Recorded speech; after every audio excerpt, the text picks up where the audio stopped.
A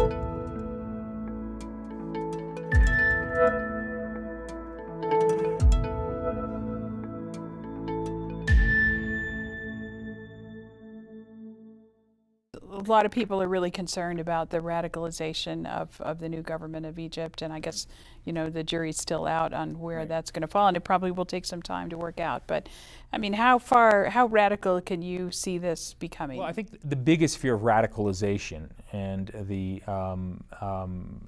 threat that radical Islam poses to Egypt will really manifest itself if there is a breakdown in the democratic transition that is currently underway. Because then radical forces will sort of be able to say, see, we told you so, there's no opportunity for public engagement, we'll resort to violence. So that's one big concern. If, for example, there's a military coup in sort of Mubarak's, the generals that are in power right now, if they, for example, were to sort of seize complete control, arrest people, then that's one danger. But also with respect to the rise of the Muslim Brotherhood, I think there are also some serious concerns, because we have to acknowledge that this is a political movement that nowadays I would characterize them as democratic but not liberal. And there's a distinction there. In other words, they believe in public participation, the sovereignty of the people, but they don't believe in the liberal values that we in the United States and many countries in the West hold as being sort of sacred and sacrosanct in terms of how a modern polity should organize itself. And so it really depends with respect to Egypt on whether there are countervailing forces that can limit, that can control, that can force the Muslim Brotherhood to engage in a process of democratic negotiation and bargaining that can de-radicalize many of their elements of their social agenda and force them to engage in a series of internal reforms that will meet the needs of the Egyptian population, that will also, I think, meet the minimum standards of international human rights norms that we sort of expect of countries.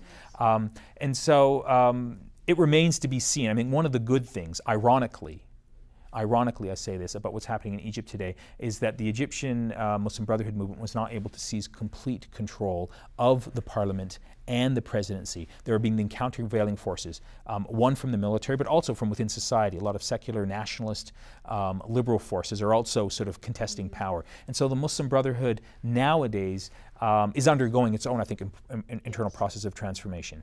If you were working for President Morsi right now, what do you think you'd be working in? What would be in your inbox? My inbox would be, I think, the big challenge I think that Egypt is facing today, as I said before, is that the process of democracy, the transition to democracy, has slowed down considerably. And so one of the big challenges for democratic forces in Egypt is to challenge the stranglehold that the military has on the Egyptian economy and on the Egyptian political process. So I think what you need to do in any sort of democratic process is it's a question of the balance of forces. The military has the might, they have the resources, they have the economy, they have the military. The opposition has, I think, the strength and the power of their ideas, and have the ability, theoretically, to mobilize and organize people to demand political change. I think what Morsi has to do is he has to engage in a process of coalition building with other forces in society, liberal forces, nationalist forces, the minority groups, the Christian Copts, and bring them under a broad-based umbrella for democratic change. So what I think he should do is he needs a government, when it comes to appointing his cabinet, which should be happening any day, he really needs a cabinet of national unity that is broadly representative of the broad scope of the Egyptian political spectrum, of people who can sign on to his political project, that are all committed to a basic sense, a set of sort of core democratic principles that will then be able to non-violently challenge the control that the military has over Egyptian state and society.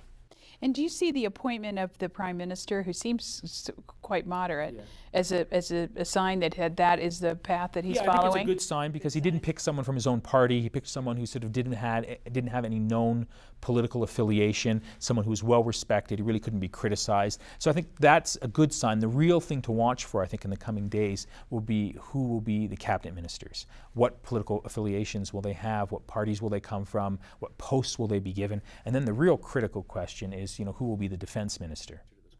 Does he have a decision to make about the how he plays things around the Mubarak trial? mean, there's two issues here. You know, when Mubarak was sort of sentenced and given sort of a sentence and condemned to you know, a life sentence in the trial, there was a huge negative reaction in Egyptian society, because the feeling that many Egyptians had is that, yes, Mubarak was a dictator and they want him brought to court and tried for his injustices and his crimes, but it's not simply about one individual. There's a whole apparatus of individuals, of ministers, of people in the military who were also complicit in the last 30 years. And so the desire for, I think, many Egyptians is to see all of those people who have blood on their hands brought to trial, not simply to throw Mubarak under the bus and say that, look, we've condemned him to life imprisonment and that's sort of it, and that the issue is over. So, you know, it's much more than simply about Mubarak.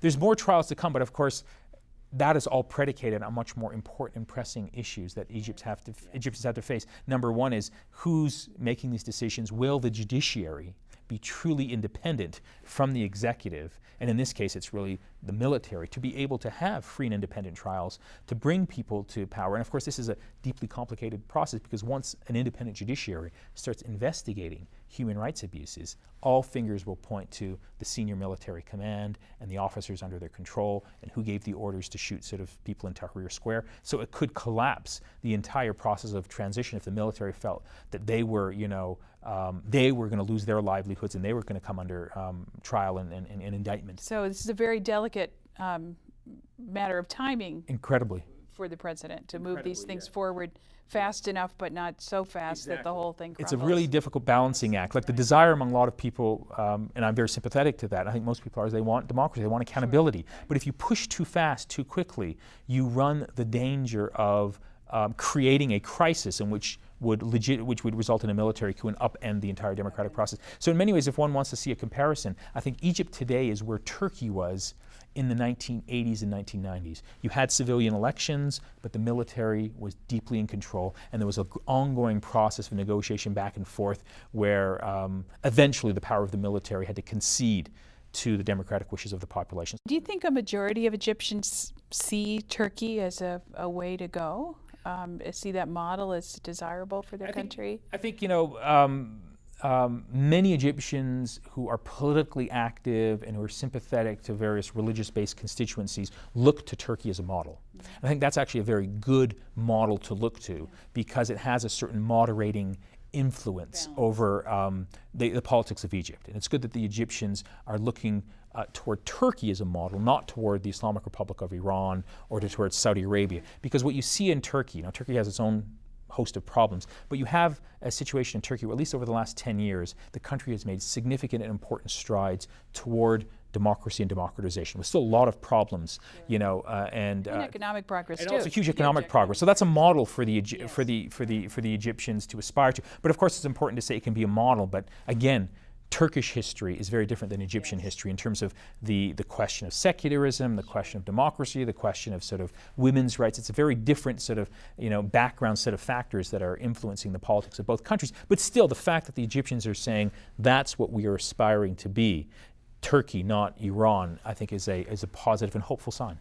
And speaking of Iran, you want to say a word about your book, The People Reload?